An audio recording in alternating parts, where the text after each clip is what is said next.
please read it if you haven't. It's hyped for a reason. Isn't that cool? It's so cool. While I was reading this, I just kept smiling. I just love it so much. I don't know what else to say. For my favorite book of 2021.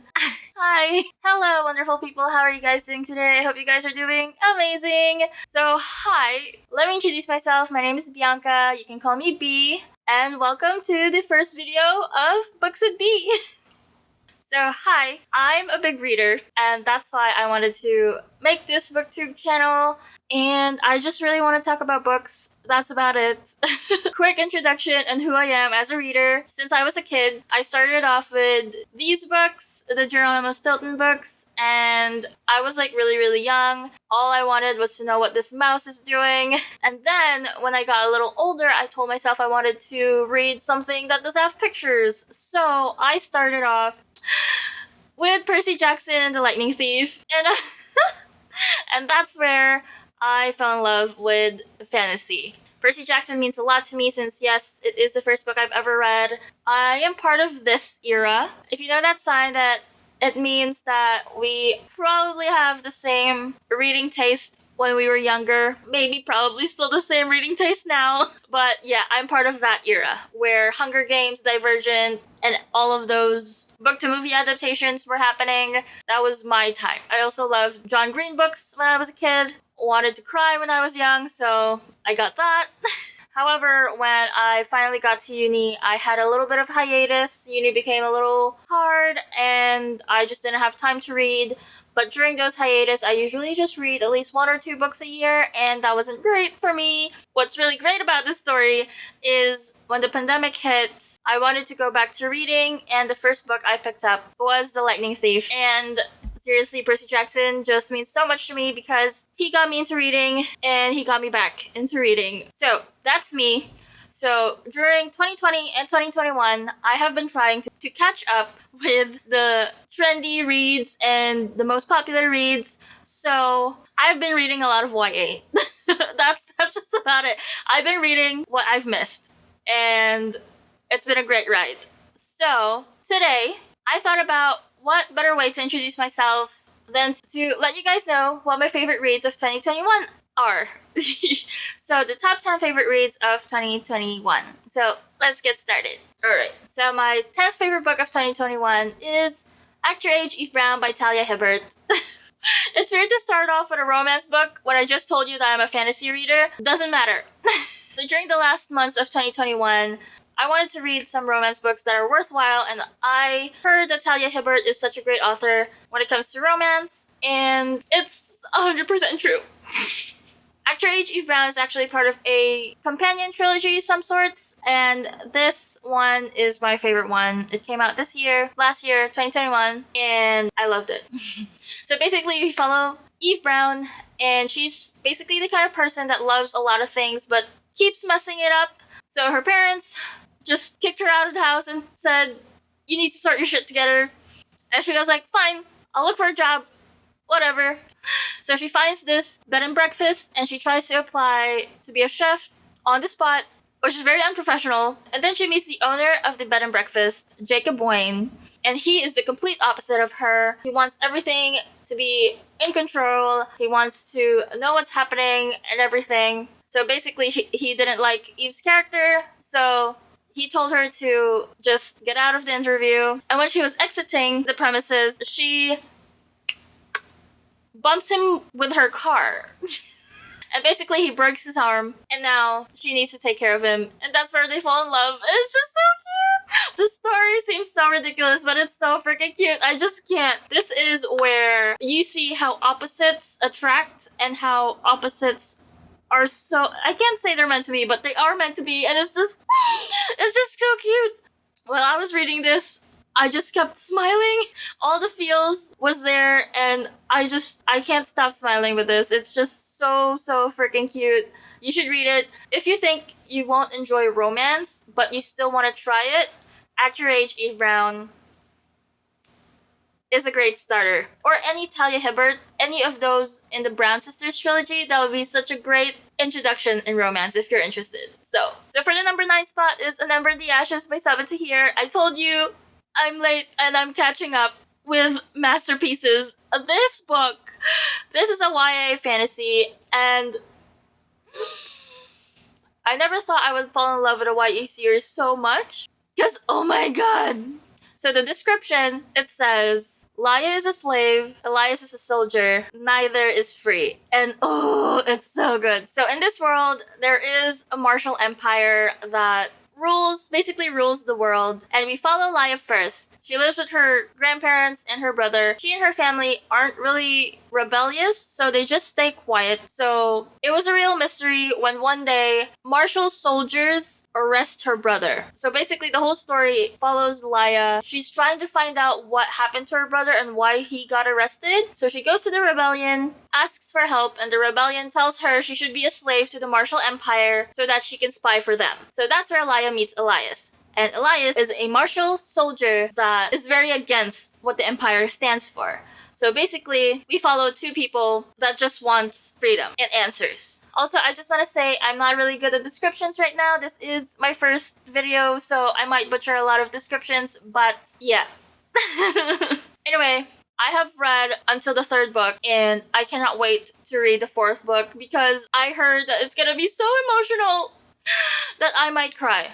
So, I don't want to expect anything, but I'm so ready. I'm so ready for the 4th book. The thing with this one is the characters in every story, their character development is so huge. Like, you will never recognize Laia from An Ember in the Ashes from Laia now because her character development has been so big. Also, the political intrigue in this book is not a typical YA political intrigue. It's very, very deep and very, very complex, and that's what I love about it. It's just so good. Please read it. Amazing. The next one is a TikTok favorite, 7 Husbands of Evelyn Hugo by Taylor Jenkins Reid. And oh my god, can I say that I remember all 7 husbands? Absolutely not.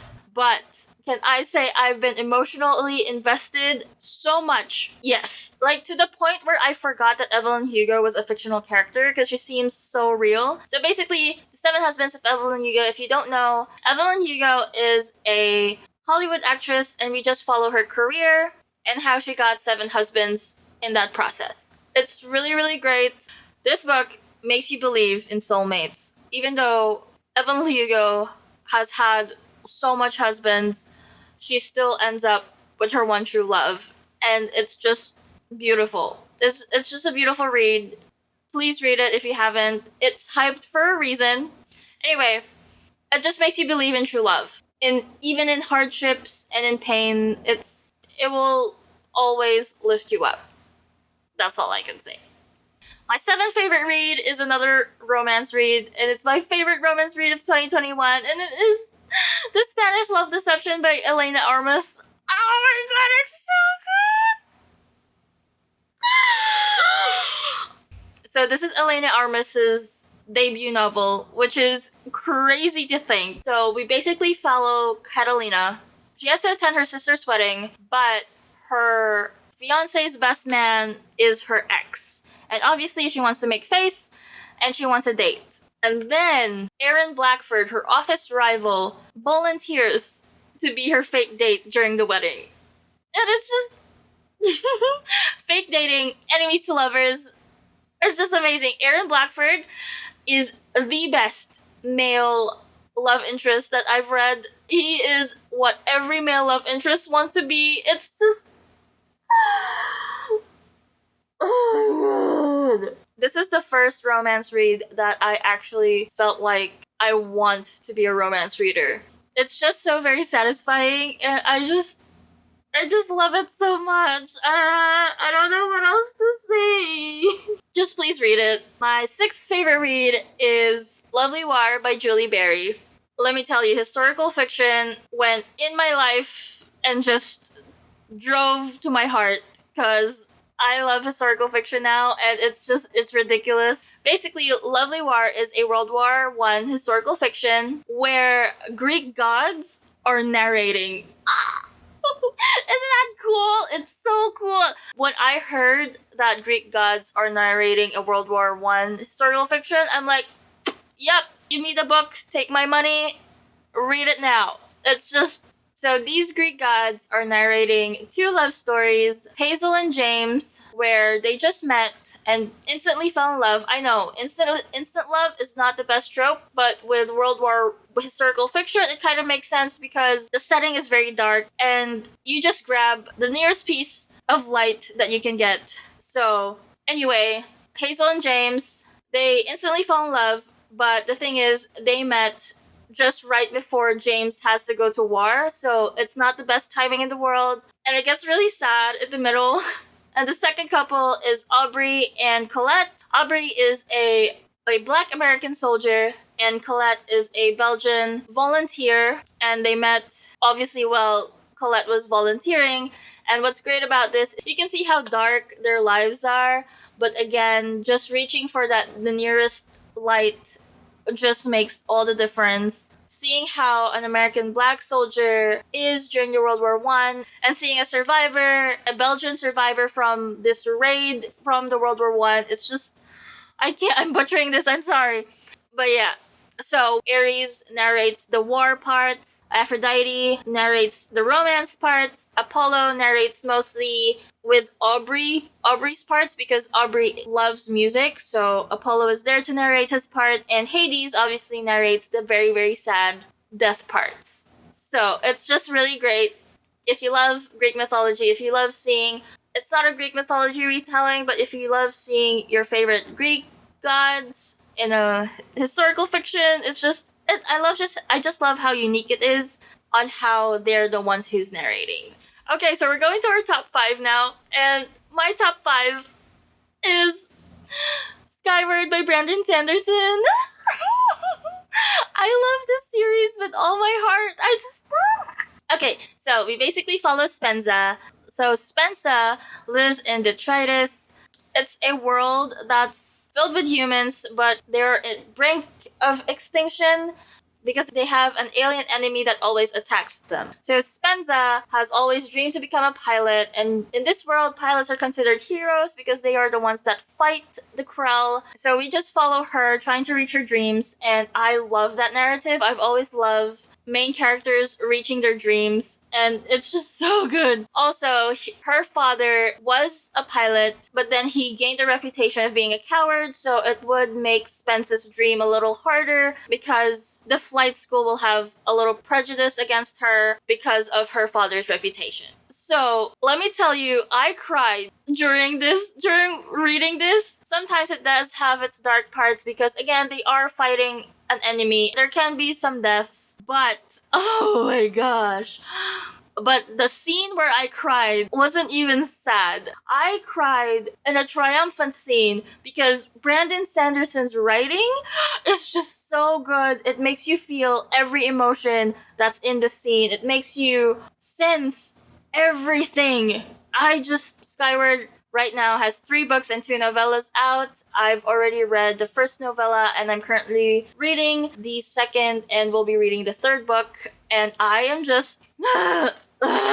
this is so good. God, seriously, I am not a sci-fi person, but this is one of my favorite books of all time. No question. It's just so good. Please, please read it. It does have some humor in it as well. And it's just... yeah, I love it so much with all my heart. Please read it. 4th book, 6 of Crows by Leigh Bardugo. I don't have to tell you how good it is. Everyone knows how great this is. If you're living under a rock. If you don't know, 6 of Crows is about a bunch of misfits trying to do a heist that can make them really, really rich. But it's very, very, very, very, very, very dangerous. So we follow these misfits and we see their lives before the heist so that we would connect to them. I just love this book. It's amazing how all of these 6 characters instantly become my comfort characters, even though all of them are so different and so diverse. It's just amazing. If you haven't read this, why haven't you read it? It's a heist story, so high stakes. It's a very slow burn book, where you meet the characters through the flashback so that we know what they have gone through and what makes them so dark and special and misfits. It's just really great. You connect to these characters in an emotional level. I freaking love Lee Bardugo. I love the Grishaverse now, and it's just one of the best books of all time. Just my third favorite book of 2021 is The Book Thief by Marcus Zuzak, a historical fiction. It's just... So, first off, it's a World War II retelling narrated by Death. Amazing. At first, I didn't know it was narrated by Death, and when I knew, I was like, okay, let's dive in. It's just so good. So we follow our main character, Lizelle? I have no idea how to pronounce it. I'm sorry. So we follow our main character. From the first few pages, we already experience loss. It's a World War II historical fiction, so we do get a lot of loss in this book. A lot of pain, a lot of grief. So it is set in Nazi Germany as well, so everything that's happening is very, very scary from their part. The relationships that gets built up. So we follow this girl. She's a little girl, and she will go to a different family to take care of her. And at first, she's not comfortable with this new family, and then all of a sudden, they become her world. And I love the relationships that she creates while she's in her new home, her best friend, her dad, her mom. It's just really, really great. There was also a part where, it's in the blurb, so it's fine. It's not a spoiler. There's also a part where they harbor a Jewish man in their house. And again, they are in Nazi Germany at the time of World War II. So it's very, very scary, very intense. Let me tell you, I cried so much reading this book. I think I've cried for like a day or two. And after I read this book, all I could do was look at the ceiling for a good 5 minutes. This book will linger in your mind for at least 2 to 3 weeks. It's that good. I believe this would be a modern classic. It's just, if you want to feel pain, read this. Oh my god, so we are at our top 2. Exciting. Okay, so my top 2 favorite read of 2021 is Vicious by V. Schwab. What can I say about Vicious by V.E. Schwab? I haven't read Vengeful, just to put that out there. I haven't read Vengeful yet, but Vicious is... So we basically follow these two best friends that are in med school. They are thinking of ideas for their thesis. So in their world, there are people called extraordinaries where they have superhuman abilities. So we follow Ellie and Victor. Ellie wants to do a thesis about extraordinaries. They want to know how they get these powers and what makes them so special. Why are they the ones who have powers? And then Victor, at first, he thought Ellie was crazy. But then he took it further and he said, maybe let's experiment on ourselves and we can be heroes too. I love that line! So also, this is dual timeline. The first chapter, we see Victor getting out of jail and trying his best to look for Ellie to try to kill him. So what I love about this is how you wonder what happened because they were best friends. And having the dual timeline is just, it will always keep you guessing. And when something intense happens in the present, it gets you to the past and be like, oh right, they were friends. What happened? It's so good. Dark Academia plus superheroes equals one of my favorite books. It's just so good. Okay, for my favorite book of 2021, The House in the Syrian Sea by T.J. Klune. We follow Linus Baker, a caseworker that works for orphanages for magical kids, and the higher-ups of the company asks him to investigate a particular house, a particular orphanage, because it inhabits 6 very dangerous kids, and he has to report to them to tell them whether or not it's safe for all of them to be in the same house. I think that's how I want to say the premise. It's just T.J. Klune's books just makes you love yourself. This is a warm hug disguised as a book. If you want to be happy, grab this book. If you want to feel serotonin, just grab this book because it will make you love yourself. It will make you accept who you are, even though you have weird quirks, especially if you have weird quirks. If you think you are not what society wants, read this book because fuck society. Be who you are. That's the message of this book. I grabbed this in the perfect time. I was really down, and when I grabbed this, it just made me so happy. I am a reader that loves a book if it made me feel something, and this book made me accept myself, and that's such a great thing to get from a book. And yeah, that's it. So these are the books that I loved during the year 2021. Obviously, I have more loved books, but these are my top 10. I think it's so hard to pick your favorite books. You know how hard it is. But as of now, these are my favorite books. I hope by letting you guys know what my favorite reads are, you get to know the gist on who I am. So, thank you so much for welcoming me to BookTube. If you are, thank you so much for watching. If you're still here, you're a freaking champ. Let me know what your favorite books of 2021 are. I really want to know. So this was fun. I hope to see you soon, and I hope you guys have an amazing rest of your day. I'll see you guys in the next one.